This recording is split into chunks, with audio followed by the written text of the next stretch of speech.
السلام علیکم، میں ڈاکٹر عبدالستار اعوان آج ایک نئے ٹاپک کے ساتھ بد ہضمی ڈسپیپسیا، کھانے پینے کی عادات میں بے قاعدگی، مثلاً لذت دہن کی خاطر بہت زیادہ مکوی اور انتہائی مسالے دار مرغن کھانے یا تیزی سے کھانا کھانا، چبا کر کھانا نہ کھانا، فاسٹ فوڈ، جنک فوڈز، تیز مرچ مسالے والی ثقیل غذائیں، غذا کو چبا کر نہ کھانا، تھوڑے تھوڑے وقفے سے کھانا یا طویل وقفوں سے کھانا کھانا،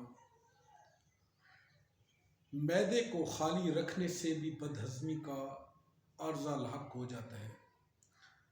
چائے، کافی، مسکن آور مشروبات، تمباکو نوشی، شراب نوشی کا بکثرت استعمال، زیادہ دیر بیٹھے رہنا، ایکسرسائز نہ کرنا یا بہت زیادہ ذہنی اور جسمانی مشقت کرنا، رات کو دیر تک جاگنا بد ہضمی کا سبب بن سکتے ہیں۔ ڈپریشن، ٹینشن، یہ عوامل بھی بد ہضمی کا سبب بنتے ہیں۔ اسی لیے بد ہضمی کے اسباب میں صحت و صفائی کے اصولوں کی پابندی اور حفظان صحت کی عادات میں باقاعدگی پیدا کرنے سے بد ہضمی ختم ہو سکتی ہے۔ اب چلتے ہیں علاج کی جانب۔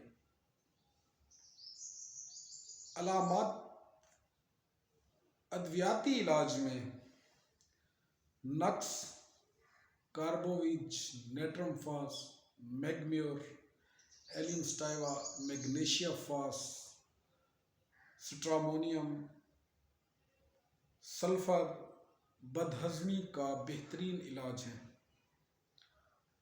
بنیادی طور پر بد ہضمی انسان کی اپنی عادات پر مشتمل ہے۔ اگر انسان اپنی عادات ٹھیک کر لے تو بد ہضمی کا عارضہ ختم ہو سکتا ہے۔ اگر آپ کو میرا آج کا ولاگ پسند آیا تو میرے چینل کو سبسکرائب کریں، لائک کریں، شیئر کریں۔ تھینک یو، شکریہ۔ اللہ تعالیٰ آپ کا حامی و ناصر ہو۔